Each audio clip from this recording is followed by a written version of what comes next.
Welcome back to another episode of the Chokeslam Wrestling Report. I am your host, the infamous Ultimate One, and today we're on the Chokeslam Wrestling Report Extra through the YouTube channel, and we're going to be talking about the draft that happened yesterday. And according to what I'm seeing and the people that were involved in the draft yesterday, really I start questioning, is the draft even worth doing anymore? Because it's not like, you're going to see fresh matches and new feuds and, all WWE does is recycle. That's all they do. They recycle the roster. They bring them back and forth and all this stuff, and then makes you believe that there's going to be some type of a new feud, long-term storylines, when we know the WWE does not do long-term storyline. You don't believe me? Take a look at what has happened the last 3 weeks. Okay, they hot shot their booking because they are desperate. If you don't believe me, take a look at what happened a couple of weeks ago when AEW beat them at the 18 to 49 demographic, and they went the third week and put the Bloodlines versus the New Day, something that you could have used it for the Survivor Series, and they didn't do that. Instead, they put it on Monday Night Raw for free. So now the question is, what are you going to do for Survivor Series? I think they still thinking of putting Big E versus Roman Reigns, title versus title at Survivor Series, but we already seen it. They put them in the same ring for this the following week after the Bloodlines and all that stuff. Actually, it was the same night that the Bloodlines and New Day got added in. That Bobby Lashley got involved in the match. They put him in a three-way. So Big E's been in the ring with Roman Reigns already. So they already messed that up. So by them doing this draft, it's crazy. And the crazy other stuff is that they come up with these rules like, if no one gets picked by the end of the draft, they could choose any brand they could go and want to wrestle. That's not true. That is a lie. Okay? Because if WWE or Vince McMahon and Bruce Pritchard say, well, Ricochet's got to go to SmackDown, and Ricochet doesn't really want to go to SmackDown, wants to stay in Raw, he has no say-so. And the picks that they have last night, in reality, again, we knew that Big E got moved to Raw, winning the world title by beating Bobby Lashley a couple of weeks ago. But they added Bianca Belair, Edge, who else they added here? Austin Theory, and Dominic and Rey Mysterio. Now, is that going to make a difference on Monday night? No. We'll see what's going to happen on Monday night, this Monday, when they do day draft. We know Seth Rollins is coming to Raw. Becky Lynch is coming to Raw, and that's going to be a switch because Charlotte was sent to SmackDown, so now she's going to get the blue title, and Becky Lynch is going to get the red title that she never lost to begin with. That's what they did.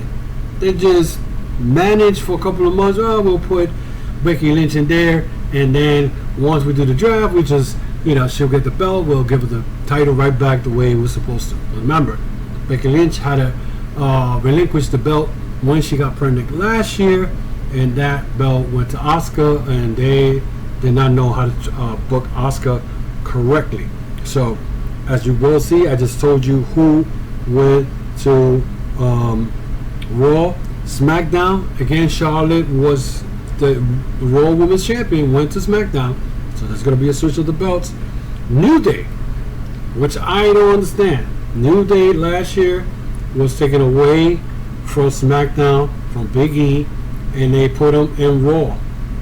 Now they're back in SmackDown without Big E.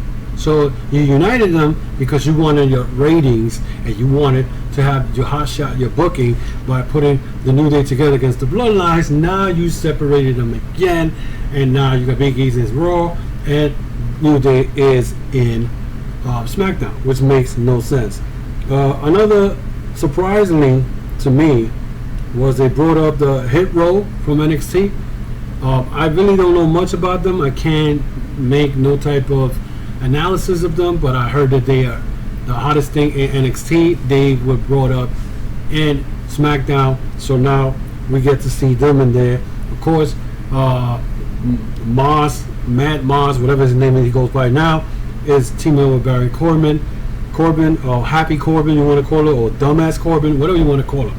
I really don't care for that. Jeff Hardy got sent to SmackDown, and the question is, for what? Is he going to run out his contract there, or when are they going to let him go?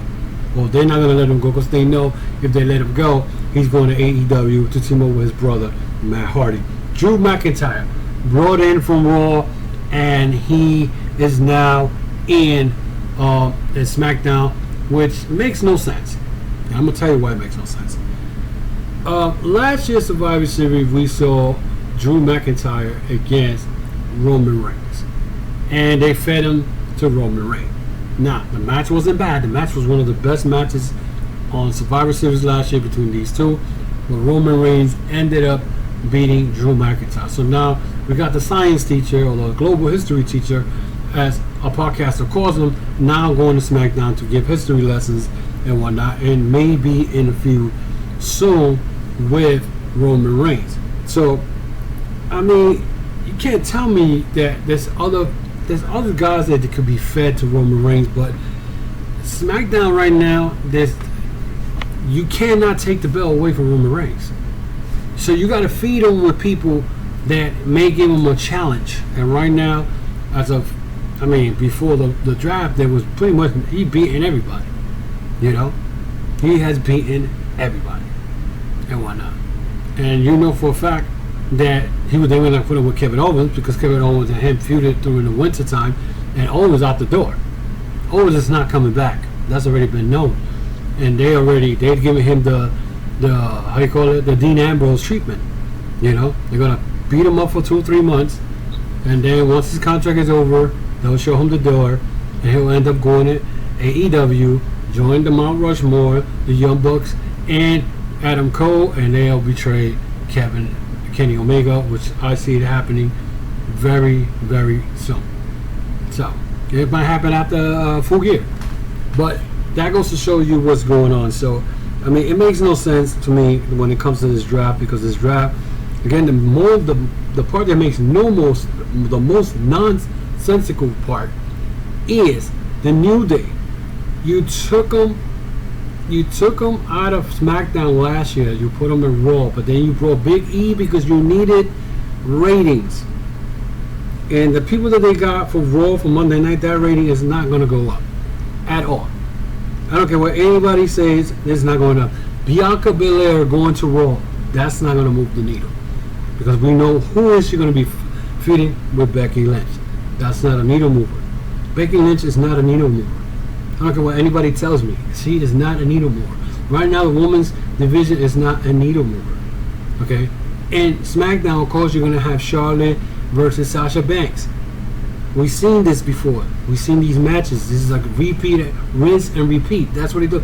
WWE is like the WWE 2K games. You play a story, and then when you start with somebody, it's a rinse and repeat. It's the same thing. It's like a game. You're telling the same storyline. You reset the game, and you're doing the same shit over and over again. And many people may not agree with me with what I'm saying, but facts are facts. You know, facts are facts. And you can't tell me that this draft, we already know what's going to have. Seth Rollins is going to end up in Raw. We know that's going to happen. Becky Lynch is going to end up in Raw, because couples, they make sure that the couples don't leave. They usually, what they do is they make sure that they stick together. Karrion Kross, where is he going? Is he staying in Raw, or they moving him to SmackDown? You know, they killed Karrion Kross. As much as I love a Killer Kross, like I know him, they had killed him. I mean, he looks like he's not healthy, but he's not fit. He looks a little chunky on the middle side. He used to be jacked up. This guy was jacked up. Who knows? I mean, it's a lot of stories what's going on behind the scenes in WWE that we probably don't know about.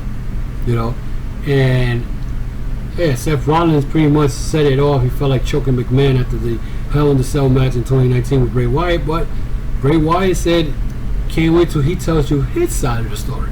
It's going to be very interesting. So right now, like I said, WWE right now is very desperate. They, you already know, I'm calling it right now. I'm guaranteeing you, and I'm calling it right now. That's exactly what's going to happen Monday.